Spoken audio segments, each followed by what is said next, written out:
Good morning. We have Andy Fleming today joining us, who is the Xavier University men's head soccer coach. Hi, Andy. Thank you for joining us today.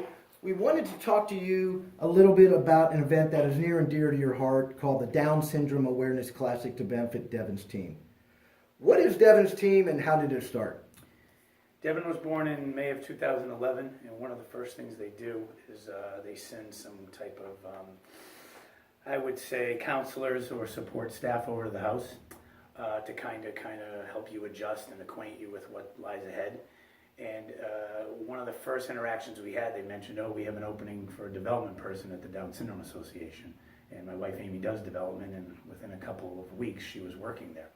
So within that, we realized there's a primary event they do in the fall called the Buddy Walk, which is really the biggest event that the association does to generate funds. And within the Buddy Walk, they're all teams based around an individual with Down syndrome. And those teams participate in the Buddy Walk, and then they have sponsors and participants and earn the money. And we quickly formulated Devin's team, and I think we did Devin's team Buddy Walk before the Devin's game, but that's really how it all originated. How does this event benefit Devin and the game that you will be playing? There's really three arms to it. The first one, I think, it's a perspective builder for me to offer our players, our student athletes. I think when you're 18 to 22 years old, you're very self-centered, but you're also like a pile of clay. You're very impressionable and shapeable. And I think for this night, whether it's the students at the game, the students playing in it, and everybody involved, I think they press pause. I think they have more awareness for what maybe they have or don't have, and what some of these people like Devin and the struggles they have, and I think it brings awareness to that. From a fundraising standpoint, I think it's really part of that year-long road that the Down Syndrome Association takes, and that they have events and they have different arms and different causes along the way, adding to their bottom line to help families of children with Down syndrome. So all the gate is $5 a head. The entire gate goes back to the Down Syndrome Association of Cincinnati, which goes to families like ours and others to help fund some of the activities and other services that these kids need really to just develop and live a normal and productive life. You have a lot of support from the Xavier community in the faculty, staff, and students and the players helping with this event. Who else comes in and supports the cause, and what does it mean to you and your family to be given this level of support? This year will be unique in that we have two large youth tournaments going on. So the Cincinnati Blue Chip event, which has been going on for 25 years now, roughly, is one of the premier recruiting events in the Midwest and draws youth teams from all over the Midwest and beyond. That has always been the catalyst, as they advertise the game and support the game, and it's part of their event, and that's always drawn a lot of youth teams to it and their families. And now this year, Cincinnati United Premier is also having a tournament. So we actually have doubled our audience as far as being able to draw families in from out of town and people that are in visiting Cincinnati. So from an attendance standpoint, that's how that goes. And then what I really found is the first year we did this, I just thought I was fundraising and generating money. And then all of a sudden, Devin had to learn how to be potty trained, and we weren't able to do that. And we had to bring people to our house every day to teach her how to do that. Devin's speech is really the biggest priority we have right now. She gets that at school, but she also has to go outside of school to private lessons. That is not covered by the government. The people coming to our house, that's not always covered by the government. So there's a lot of physical training that goes on. There's a lot of verbal training. There's a lot of stuff that they need to learn how to do to live day-to-day life. And that comes from outside resources and outside help. And Devin has the speech, which the Down syndrome helps subsidize. And then she also goes to a camp called Stepping Stone, which takes place in Terrace Park, which is a special needs camp, which is tremendous. And her tuition every year is covered by that. So we, as a family who I think is fairly well off, struggle to come up with the means to support these outside things, which the average child doesn't have. And I think there's other families I learned that it's probably a real struggle, and that's where I feel most, I really feel great about this, where I think families really need these outside resources, and events like this help them out. You're in the 7th year of this event. How has this event changed over time, and how is it better? I'll have to say the first 2 years, it was emotional. It was hard. I don't want to say I hated it, but I didn't enjoy it. It was too much.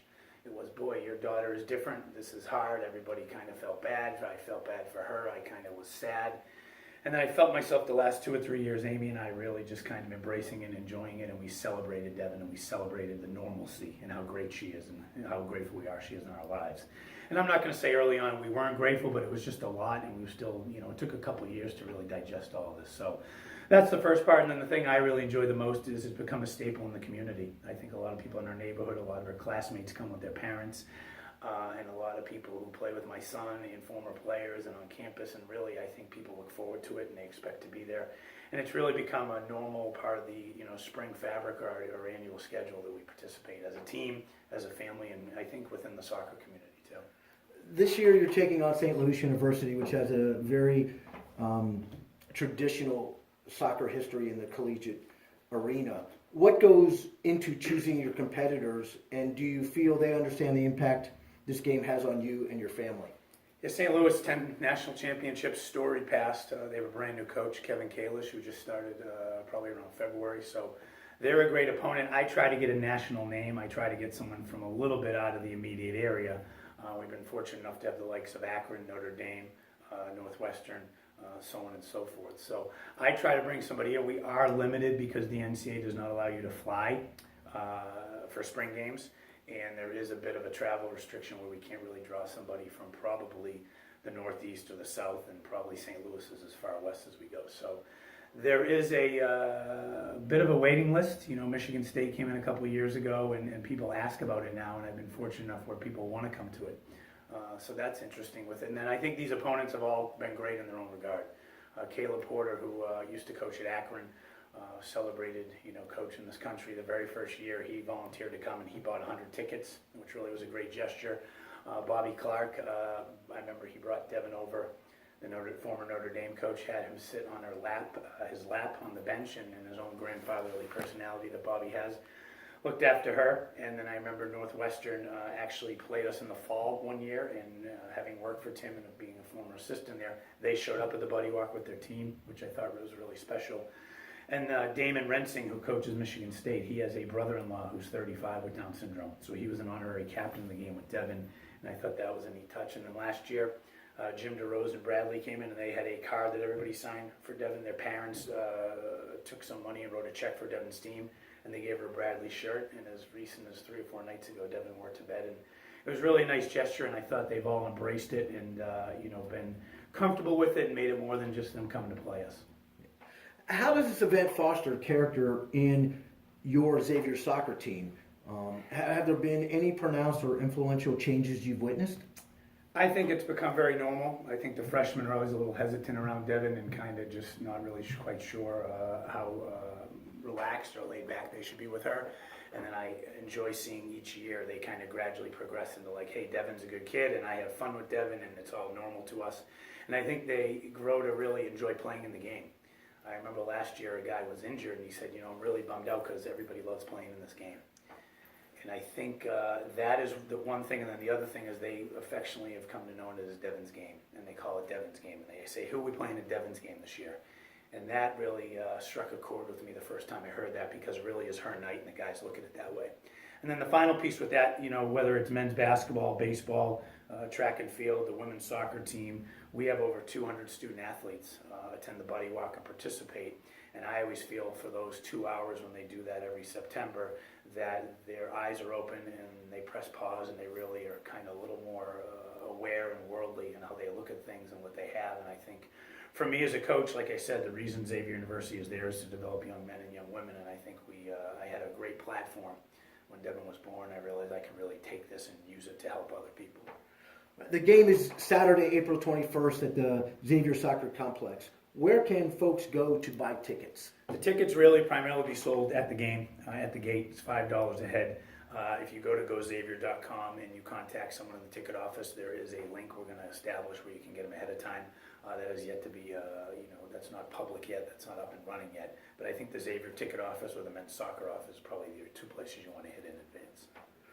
Well, Andy, thanks again for coming in and talking with us today, and best of luck on the event. Yeah, thank you.